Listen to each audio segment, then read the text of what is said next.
Good morning. Okay, so today we're going to be doing lesson 48, and it looks like making up for yesterday's pretty short lesson. Today's a little bit longer lesson, of course. So let's get started. So here we have our linking verbs again, just wanting you to become familiar with those. Here it just simply tells us about how the verbs, when they happen and what they mean and all that. Simple past, simple present, simple future, those are things that happen, that they just happen. Progressive past, present, and future, those are the ones that end in ing. They describe actions that go on for a while. So verbs in the perfect past, present, and future describe actions which have been completed before another action takes place. Perfect, you use have, has, or had.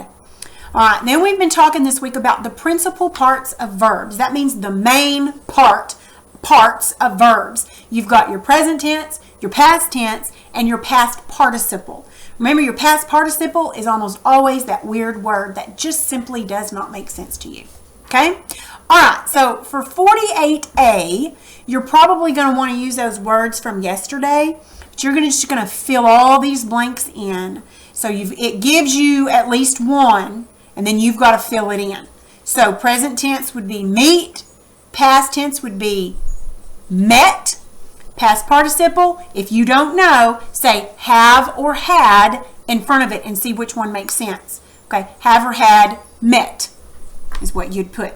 Okay, so go ahead and just fill in all these here, and then we will check them. It'll be kind of hard, but go ahead and pause it, and then we'll give it a check.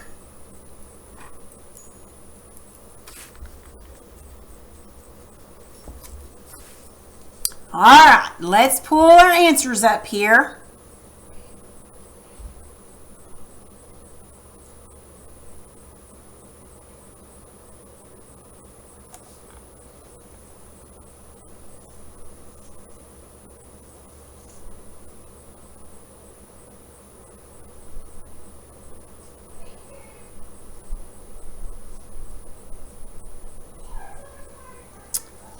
There we go. All right, let's go back. Hope you got those right. It'll take a while to get all those exactly right, especially these over here. We're not used to saying some of those, are we? Well, that's okay. That's just kind of where we're from, right? All right, 48B. We're going to form the correct past participles. Remember, past participle, these are the ones that have or has in front of them, but you don't put them with it. You just say it, which, of course, it's in the sentence already.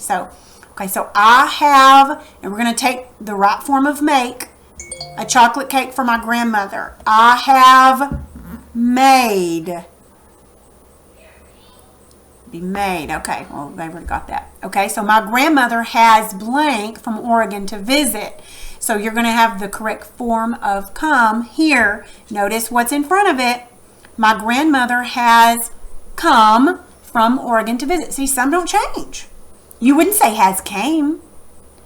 My mother might. My mother has a very hick accent, but that's just who she is. That's okay. Okay, so she has blank hot cocoa with her to share. She has brought. Now, this thankfully doesn't have brung.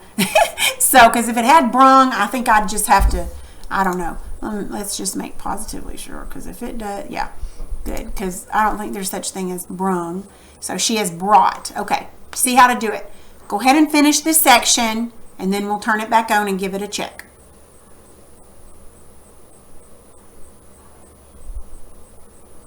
All right, let's check it.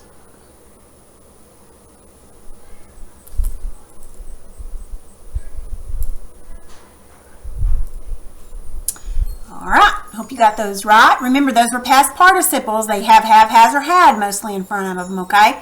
All right, 48C, we're going to form the correct past tense. Now, the first principal part is provided for you in parentheses. So the first one's done. So, tell. But remember, we're doing past tense. So I've already done it. So it'd be told here.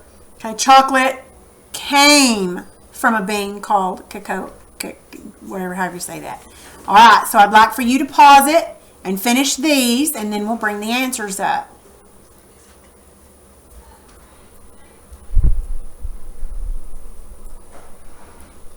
Okay, let's bring the answers up.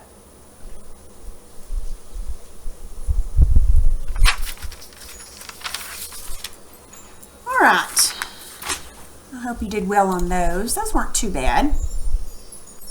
All right, so 48D, one of the best ways to become proficient in grammar, which, by the way, I'm not proficient in grammar. I know correct grammar. I don't always use it. But the best way to become proficient in that is to proofread. That's the best way to do it. So we're going to find and correct 6 errors in irregular verb usage in the following excerpts from the Norwegian folk tale, Why the Sea is Salt. We're going to cross out the incorrect forms and then write the correct ones above. All right. But Christmas is a time when even selfish people give gifts. Okay. So he gave his brother a fine ham, but told him never to let him see his face again. Okay, well, that's pretty obvious. So we're going to say this, and he gave. I'm not going to write it. It's too hard for me to write it, but you should write gave. So he gave his brother a fine ham, but told him never to let him see his face again. All right. So go ahead and pause it and finish this. And also try and go ahead and diagram these sentences as best you can. And then turn it back on, and I'll put the answers up for you to check it.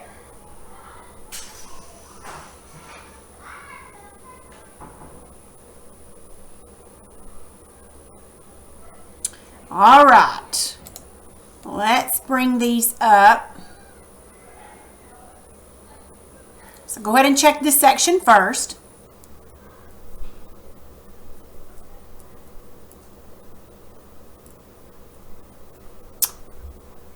This one was pretty easy, pretty self-explanatory. Let's see how you did on the diagramming.